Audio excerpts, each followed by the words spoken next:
আরজিকর আরজিকর আরজিকর যতই ভাবি যে একটু এই ঘটনাতে নিজেকে সরিয়ে রাখবো, কারণ পারছিলাম না এটা মেনে নিতে, কিন্তু ততই ভাবছি মানুষ কত নোংরা হতে পারে। এই সন্দীপ ঘোষ একটা প্রিন্সিপাল, যেদিন থেকে সে এসেছে জয়েন করেছে সেদিন থেকে ওনার লক্ষ্য ছিল টাকা টাকা টাকা।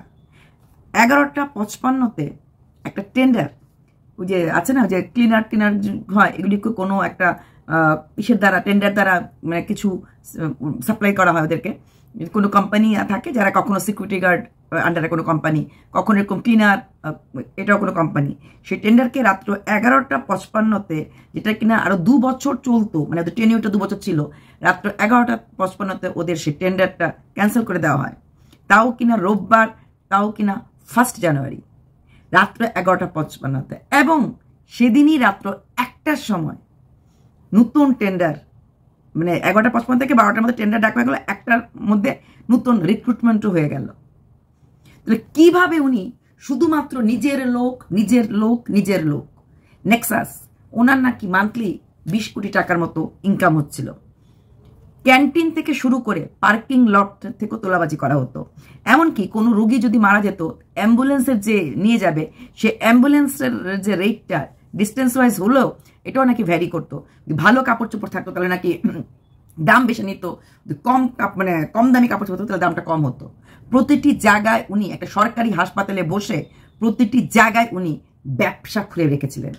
বায়োলজিক্যাল ওয়েস্টেজ ম্যাটেরিয়াল যেটা নিয়ে কথা উঠেছে, যে পুরনো সিরিঞ্জ, পুরনো ইউজ করা জিনিসগুলিকে ইউজ করা, মানে কত লোককে HIV AIDS থেকে শুরু করে নানা রকম রোগে, হেপাটাইটিস B, হেপাটাইটিস C, এই সিরিঞ্জগুলি যদি ইউজ হয় তাহলে সেগুলি কতটা খারাপ হতে পারে। কিন্তু উনি কোনো কিছু ধার ধারত না, কারণ ওনার কাছে ছিল অত্যাধিক পলিটিক্যাল পাওয়ার। যেই মানুষটা তার এগেনস্টে রিপোর্ট করেছিলেন, মানে আক্তার সাহেব, উনি রিপোর্ট করার মাত্র 2 ঘন্টার মাঝেই ট্রান্সফার অর্ডার বেরিয়ে যায়।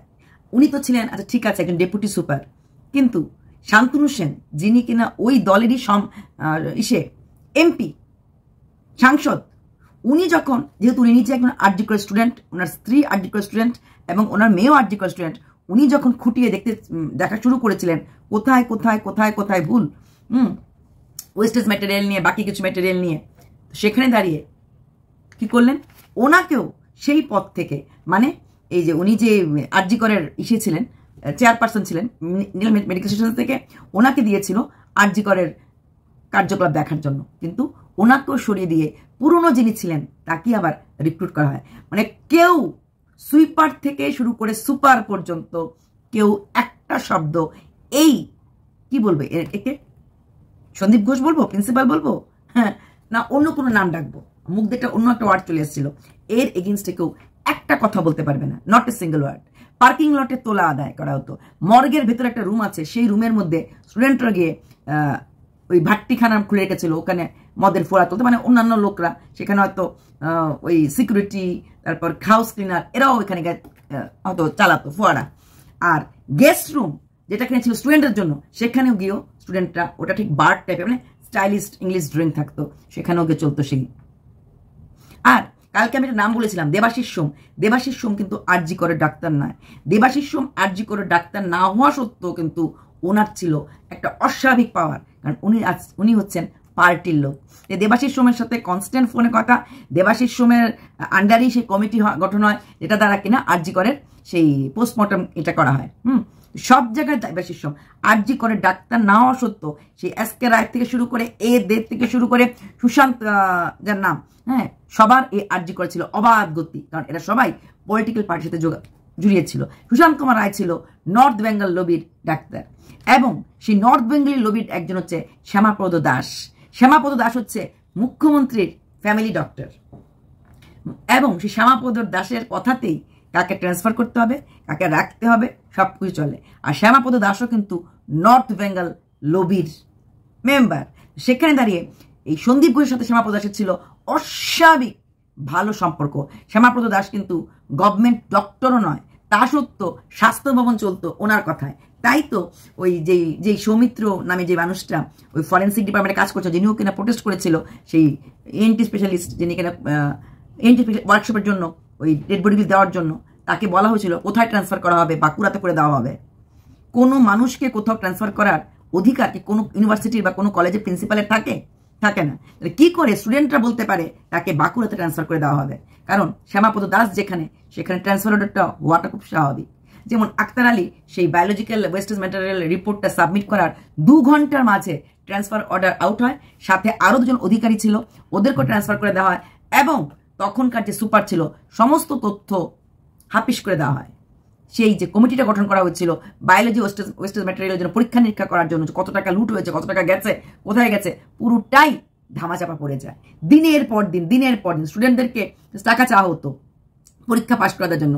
কোনো স্টুডেন্ট যদি টাকা দিতে না পারতো তাহলে তাকে জেন্ডার হ্যারাসমেন্ট মানে কোনো মেয়ে দিয়ে এলিগেশন লাগিয়ে দেওয়া হবে, এবং এতে তার ইন্টারনেট যে সার্টিফিকেটগুলি সেগুলিও দেওয়া হতো না। মানে সে পিজিটি বা এমবিবিএস ফিনিশ করেছে, আফটার ইন্টার্নশিপ করতে লাগে, সেগুলিও দেওয়া হতো না।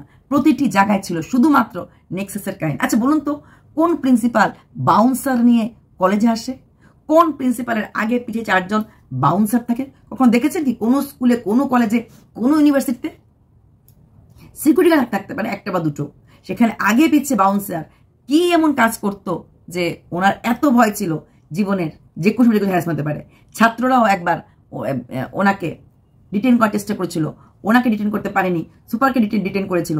ওই সুপার ফিট হয়ে অসুস্থ আইসিইউ ভর্তি পড়ে, তখন ডেপুটি সুপার আক্তারকে সাহেবকে ডিটেন করে রেখে দিয়েছিল। কারণ হচ্ছে একটাই, প্রিন্সিপাল ঘেরাও। যে প্রিন্সিপাল পার্কিং লট থেকে টাকা নিতে পারে, ভাবা যায়? নিজের কাউকে না জানিয়ে নিজের ফান্ডে রাখার জন্য, নিজের মার্সিডিজে তেল ভরার জন্য হসপিটালের গাড়ির তেলের সাথে ক্রেডিট করে দেওয়া হতো।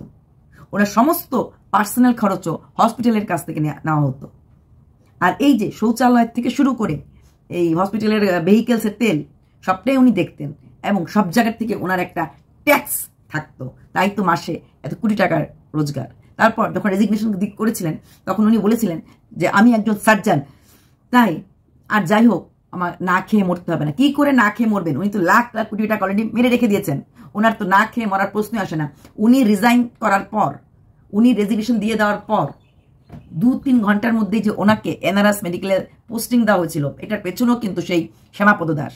শ্যামাপদ দাসের ছিল উনি রাইট হ্যান্ড, আর শ্যামাপদ দাসের জন্যই উনি প্রচন্ডভাবে কাজ করতেন, আর যার জন্য সেই পলিটিক্যাল পাওয়ারের দৌলতেই আজকে সন্দীপ, এই কীর্তিমান সন্দীপ, এই অকীর্তি, দুর্নীতিগুলি করতে পেরেছে।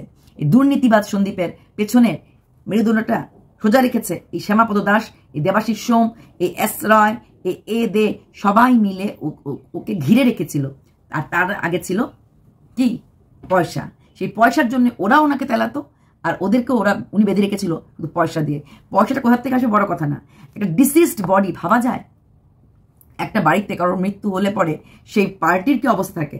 সেই পার্টির থেকেও শুধু অ্যাটাচ করবার জন্য 3000 টাকা নেওয়া হতো। প্রত্যেকটি জায়গায়, সরকারি হসপিটাল নামে প্রত্যেকটি জায়গায় চলতো টাকার লেনদেন। যেখানে টাকা নেই সেখানে ওরা নেই। তো এইরকম যার মানসিকতা, তার কাছ থেকে এত ভালো কাজ কি আশা করা যায়? তার কতটুকুন পাওয়ার আছে বলেই তো সেই বেসিনটা ভাঙা হয়ে গেছে। এবার আসছি সেই ডাক্তার মেয়েটির কথায়। সেই তিলোত্তমা ঘুমিয়েছিল সেমিনার রুমে, বা আগেই বলেছি, কালকেও বলেছিলাম। 3টের সময় ইমার্জেন্সিতে রোগী এসেছিল, সেই গুলাম আজম ওপরে গেছিল এবং তিলোত্তমাকে সে রিপোর্ট দেখিয়েছিল। সেই রিপোর্ট দেখার পর তিলোত্তমাই সাজেস্ট করেছিল কি মেডিসিন না মেডিসিন, সেটা কিন্তু অধ্যক্ষ শিবিরের স্টুডেন্টরা মানতে একদমই রাজি নয়। অন্যদিকে 4টের সময় আবার ইমার্জেন্সি থেকে অন কল এসেছিল, একটা পেশেন্টের অবস্থা খারাপ। তখন কিন্তু স্লিপ রুমে ছিল 2জন পিজিটি জুনিয়র, এবং এরাই তাকে কার্ডিওলজিস্টে রেফার করে। পিজিটি জুনিয়র কার্ডিওলজিস্টকে রেফার করলো। স্লিপ রুম হচ্ছে অপোজিট সেমিনার রুম। 4টের সময়, 3টার থেকে 6টার মধ্যে এইসব কাণ্ড হয়েছে, ধরে নিলাম 5টার মধ্যে হয়েছে। যখন অন কলে এইসব হলো তখন ওদের কি একবারও সেমিনার রুমের দিকে চোখ পড়েনি? অপোজিট ওই দিন ওইখানে ছিল রেসিডেন্স ডক্টর, ছিল 2জন পিজিটি জুনিয়র, ছিল পিজিটি সিনিয়র। পিজিটি সিনিয়র ছিল এই সেমিনার রুমে, পিজিটি জুনিয়র ছিল স্লিপ রুমে। তবে কি তার জন্যই জানে বলি স্লিপ রুমের থেকে পিজিটি জুনিয়র থেকে জানা হলো কি করতে হবে না করতে হবে? পিজিটি সিনিয়র উপস্থিত থাকা সত্ত্বেও পিজিটি সিনিয়রকে নক করা হলো না, পিজিটি জুনিয়রই রেফার করে দিল কার্ডিওলজিস্টের কাছে। রেসিডেন্ট ডক্টর ছিলেন, ওনাকেও কিন্তু কিছু জানানো হয়নি। তাহলে 4টার সময় থেকেই মোটামুটি বোধহয় জেনে গেছিল কিছুটা হচ্ছে। আর অপোজিট সেমিনার রুমে অপোজিট যদি স্লিপ রুমে থাকে, তাহলে যেখানে ওরা কল করা হলো, কথা হলো, তাহলে একটু কি কোথাও আওয়াজ পাওয়া যায়নি? কোথাও কিছু ছিল না। তার মানে ওরা জায়গা ছিল, স্লিপ রুম জোন একটা ছিল, ওরা কিছু দেখেনি, দেখতে পারেনি। কোনটা? এবার আসছি কালকের পলিগ্রাফ টেস্টে কি কি কথা হয়েছিল। কালকে রাত্রে অনেক রাত্রে হচ্ছে বলতে আমি কথাগুলি বলা হয়নি। আচ্ছা, প্রথম কাজ যেটা সঞ্জয়কে প্রশ্ন করা হয়েছিল, আপনার নাম কি সঞ্জয় রায়? আপনি কি বাইক চালাতে পারেন? আপনি কি কলকাতায় থাকেন? টমেটোর রং কি? মানে প্রথম হালকা হালকা প্রশ্ন থেকেই বড় বড় প্রশ্নগুলি করা হয়েছে। আপনি কি রেপ করেছেন? আপনি কি ও মেয়েটাকে সেতিলোত্তমাকে শেষ করেছেন? আপনার সাথে আর কি কেউ উপস্থিত ছিল? আপনার সাথে আর কে ছিল? আপনার সাথে কে উপস্থিত ছিল? মার্ডার করার পর আপনি কি কাউকে কোনো খবর দিয়েছিলেন? ভিকটিমকে কি আপনি আগেও ডিস্টার্ব করতেন? আপনি কি সন্দীপ ঘোষকে চেনেন? আপনার সাথে সেমিনার রুমে আর কি কেউ ছিল? এই প্রশ্নগুলি করা হয়েছিল সঞ্জয় রায়কে। প্রথম ওনাকে ইজি কোশ্চেন ছিল সঞ্জয় রায়কে যে নাম কি, টমেটোর রং কি।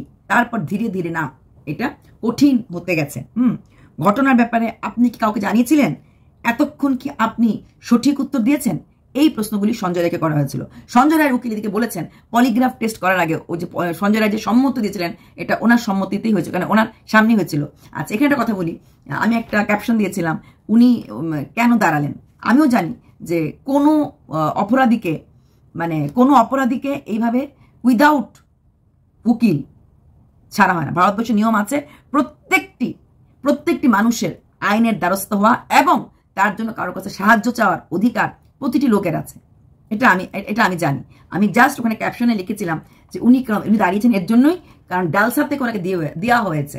এটা শুধু ডালসা গভর্নমেন্ট অ্যাডভোকেটটা থাকেই যে কোনো নিরপরাধ ব্যক্তি যেন অপরাধী না হয়, তাই তার জন্য কেস করার জন্য, এবং সেই ফাইলগুলিকে না করার মতো কারোর ক্ষমা থাকে না। নির্ভয়ার মতো হত্যাকাণ্ডও কিন্তু ওই যে যাদের মানে রাম সিং আর যাদের ওই অক্ষয়, ওদের মতো অপরাধীদের জন্যও কিন্তু অ্যাডভোকেট দেওয়া হয়েছিল। এটা গভর্নমেন্ট অফ ইন্ডিয়ায় ওই অ্যাডভোকেট নিযুক্ত করে দেওয়া হয়। এবার আসছি সন্দীপ ঘোষের জন্য কি কি প্রশ্ন করা হয়েছিল। সন্দীপ ঘোষকে প্রশ্ন করা হয়েছিল আপনার নাম কি? আপনার জন্ম কি কলকাতায়? আপনি ঘটনার দিন কি হসপিটালে ছিলেন? আকাশের রং কি? আপনি কি জানেন কে ধর্ষণ করেছে? আপনি কি জানেন কে প্রাণ নিয়েছে?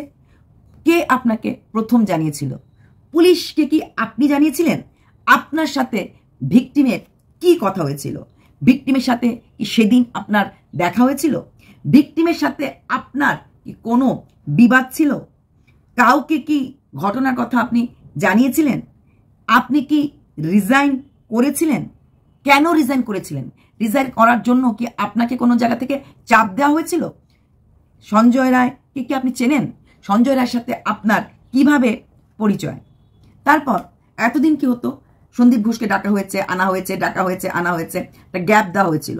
কালকে যখন সিবিআই রেড করলো, প্রথমে গিয়েই কিন্তু ঢুকেই কিন্তু ওনার বাড়ির অন্য লোকদের ফোন সিজ করা হলো।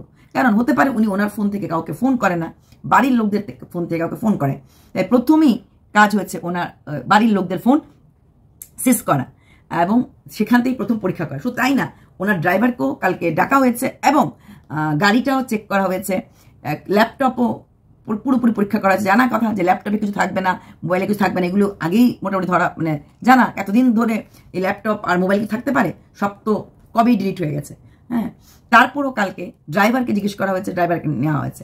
এদিকে নতুন যে প্রিন্সিপাল জয়েন করেছেন মিস্টার মুখার্জি, ওনাকেও কিন্তু অনেক রকম প্রবলেম ফেস করতে হচ্ছে। সে আগে লেডি প্রিন্সিপাল তো সরিয়ে গেছেন, এখন যাকে ফেস করেছে, কালকে যখন উনি যাচ্ছিলেন ওই প্লেটিনাম ইসে দিয়ে, তখন দুপক্ষের মধ্যেই মানে দুপক্ষ স্টুডেন্টদের মধ্যেই কিন্তু একটা ঝগড়া সৃষ্টি হয়েছিল। এমনকি কালকে উনার এক সিকিউরিটি গার্ড একটু দেরি করে এসেছিলেন, তখন সিকিউরিটি জিজ্ঞেস করা হয়েছিল যে আপনি দেরিতে আসলেন কেন? 5 থেকে 7 মিনিট দেরি হয়েছিল। সিকিউরিটি গার্ড নাকি মুখের উপরে জবাব দিয়ে দিয়েছে যে আমার আজকে শুক্রবার ছিল, যে পরশুদিনের কথা আমি বলছি, নামাজ পড়তে গিয়ে দেরি হয়ে গেছে, তাই আমার একটু দেরি হয়ে গেছে। তখন নাকি নতুন প্রিন্সিপাল নাকি বলেছে আপনাকে দেখে নেওয়া হবে। এবার ভেবে দেখুন, হতেই পারে কারোর কোনো কারণে দেরি হতে পারে, সেটা সিকিউরিটি গার্ড, উনিও প্রিন্সিপালের মুখের উপরে এবার জবাব দিতে পারেন। কারণ এরা লবিবাজি করতে করতে এই অবস্থা, যেরকম ছাত্রদের প্রচন্ড পাওয়ার, ঠিক তেমনি সিকিউরিটি গার্ডও এরকম পাওয়ার দিয়ে দেওয়া হয়েছে। তাই লবিবাজির দৌলতে ডাইরেক্ট বলে দিল যে আমার এই কারণে নামাজ পড়তে গিয়ে আমাদের ডিউটি তো ডিউটি হয়, ডিউটি আপনার সেই টাইম মেনটেন করতেই লাগবে। 5 থেকে 7 মিনিট যদি লেটে যান কোনো মাল্টিনেশনাল কোম্পানিতে, বায়োমেট্রিক যদি লেটে উঠে, তাহলে সেখানে কিন্তু লাল কালির ডাকটা পড়ে যায়। 3 দিন লেট হলে কিন্তু একদিন সিএল নিতে হয়। তাহলে কি করে উনি প্রিন্সিপালের মুখের উপরও সেই একটা সিকিউরিটি গার্ড কথা বলতে পারে? কারণ ওরা এতটাই লবিবাজি, মানে এর প্রিন্সিপালের লোক, সন্দীপ ঘোষের লোক, তাকে কেউ কিছু বলবে না, সে লেটে আসলেও কিছু বলবে না। এখন সে বলছে 5-7 বছর 10-15 মিনিট লেটে এসেছে, যেখানে সিকিউরিটির মতো আর এখন এই মোমেন্টে আরজিকর সিকিউরিটির এই অবস্থা, তা সত্ত্বেও সে সিকিউরিটি গার্ড লেটে এসেছে। উনি কিছুক্ষণ 5 মিনিট আগে পড়ে আসলেই তো পারতেন। আজকে যদি আমার ডিউটি থাকে এখানে এই কাজটা করার, আমাকে ডিউটিটা করতেই লাগবে। তখন আমার শরীর খারাপ না আমার অসুস্থ না আমার কি, এটা কেউ দেখবে না। আমার অফিসিয়াল জবের সময় ব্রেক বা ছুটি বা টাইম মানা যায় না। 9টায় অফিস 9টাতেই সাইন করতে লাগবে, 9টাতেই কার্ড পাঞ্চিং হবে। সেখানে আমি 11টার সময় 10টার সময় গিয়ে কার্ড পাঞ্চিং হবে না। ভেবে দেখো, একজন প্রিন্সিপালের মুখের উপরও এরা এইভাবে কথা বলে। কারণ ওদের একটাই তাকাত, সন্দীপ ঘোষ ছিল। এতদিন ধরে সন্দীপ ঘোষ ওদেরকে বাঁচিয়েছিল, তাই ওদের ধারণা এখনো সে রবিবাজি করলে পরে এভাবে বাঁচতে পারবে। নম্র হয়ে বললেই পারতো, কারণ সেও টোটালি স্যারের মুখে মুখে তর্ক করে উত্তর দিয়ে দিয়েছে। যখন বলেছে তোমাকে আমি দেখে নেবো, তখন নাকি বলেছে আপনারা বড় মানুষ, আপনারা চাইলেই ট্রান্সফার করতে পারেন। ভেবে দেখুন, এই সময় বললেই পারতো স্যার লেট হয়ে গেছে, নেক্সট ফ্রাইডে থেকে এরকম হবে না, বা I will be on time, আমি অন টাইম আসার চেষ্টা করবো। সেটা না করে সে এই কাজগুলি করেছে। এবার ভেবে দেখুন এরা কি না করতে পারে, এরা কি না করতে পারে, ওরা কত কিছু করতে পারে। ওদেরকে কোনোদিন কোনো অবস্থাতেই এই লোকদেরকে এখন হাতের মুঠে আনা, এই স্টুডেন্টদেরকে হাতের মুঠে আনা, যারা কিনা এতদিন অধ্যক্ষ শিবির হয়ে কাজ করতো, যারা কিনা বিনা পড়ালেখা করে পাশ করে গেছে, যারা কিনা অন্যদেরকে হ্যারাস করেছে, যারা কিনা ওই যে বলেছে ওই তারক বলে পালিশ করে দেব, মালটাকে হাঁটিয়ে দেব, মালটাকে গুছিয়ে দেব, এই ধরনের শব্দগুলি বলে যারা অভ্যস্ত হয়ে গেছে, হঠাৎ করে সেই শব্দগুলির থেকে দূরে যেতে করে পারবে? যাওয়াটা সম্ভব না, যাওয়াটা সম্ভব, কোনটাই সম্ভব না। কি করবে? কিছু করার নেই এখন। তাই এই অবস্থা থেকে আরজি করটাকে এখন ফিরিয়ে আনতে লাগবে, নতুন যেই প্রিন্সিপালই হোক না কেন। তবে সন্দীপ ঘোষকে দিকে আমরা ফোকাস করতে করতে করতে করতে কিন্তু মূল যে কাণ্ডটা ছিল, তিলোত্তমার বিচার চাই, তিলোত্তমার বিচার চাই থেকে করে যাচ্ছি। এখন যার সিবিআই বার করছে খালি সন্দীপ ঘোষের কারনামা, তার বিক্রি, তার রোজগার, পার্কিং লট থেকে রোজগার, মর্গ থেকে তোলা বাজি, তার রোজগারটা হচ্ছে এখন মূল। সেখানে যে মূল ছিল তিলোত্তমাকে কে কি হয়েছে, কজন গেছিল সেমিনার রুমে, সেদিনকে ছিল একজনের অধিক ছিল, একজনের অধিক থাকলে কে থাকবে, পলিগ্রাফি টেস্টে ওই 4টা স্টুডেন্ট কি বললো, এগুলি কিন্তু বেরোচ্ছে না। সেই মূল জায়গা থেকে আমরা অনেকটাই সরে যাচ্ছি, সেটাও কিন্তু একটা বড় ব্যাপার, তাই না? আশা করবো আমরা মূল জায়গা থেকে সরে যাব না। আর এই শ্যামাপদ দাস সেই আপনাদের মুখ্যমন্ত্রীর একদম ফ্যামিলি ডাক্তার, যিনি কিনা গভর্নমেন্ট চাকরি না করেও স্বাস্থ্য ভবনের মালিক, উনি যার হাতে থাকেন স্বাস্থ্য ভবনের হাতে থাকে। আশ্চর্য না? ডাক্তার সেকেন্ড টু গড, যাকে মানে যার বিশ্বাসে আমরা চলি, মানুষ নিজের প্রাণটা দিয়ে দেয় ডাক্তারের হাতে, আর সেই ডাক্তারের মধ্যে এই লবিবাজি। যেসব স্টুডেন্টরা পিজিটিরা পড়াশোনা না করে ডাক্তার হয়ে বেরোচ্ছে, এরা যখন ডাক্তারি সার্টিফিকেটে কোথাও গিয়ে জয়েন করবে, তারা যে চিকিৎসাটা করবে সেই চিকিৎসাটা কত গ্রহণযোগ্য হবে। তার থেকেও বড় কথা, ওরা যেই পরিবেশ থেকে এই বেরিয়ে গেল ডাক্তারি পড়ে বা ডাক্তার হয়ে, সেখান থেকে বেরিয়ে যাওয়ার পর ওরাও যে এরকম আরেকটা সন্দীপ ঘোষ তৈরি হবে না, কি গ্যারান্টি আছে? কি গ্যারান্টি আছে স্টুডেন্টের মধ্যে থেকে আরেকটা সন্দীপ ঘোষ আমরা পাবো না? কি গ্যারান্টি আছে ওরা ওই রকম ভাবেই আচরণ করবে না? কি গ্যারান্টি আছে যখন ওরা অধ্যক্ষ হবে ওরাও ব্যবসায়ী অধ্যক্ষ হয়ে যাবে না? কারণ ওরা তো এই পরিবেশে বড় হয়েছে, এই অভ্যাসে বড় হয়েছে, তাহলে ওরাও তো সেই কাজগুলিই করবে, বলুন। তবে একটা কথাই বলবো, তিলোত্তমার বিচারটা থেকে যেন আমরা সরে না যাই।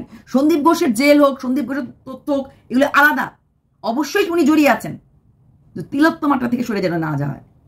মার্সিডিজ গাড়ি নিয়ে উনি ঘুরছেন আর তেলের পয়সা দিচ্ছে হসপিটাল। ওনার ঘরের জিনিস কেনা হলো, সেই জিনিসগুলি হসপিটালের সাথে ইনক্লুড করে দেওয়া হচ্ছে। তাই তো সুইপার থেকে সুপার আরজি করের মুখ্যমন্ত্রীর কাহিনী। চলো ভাই।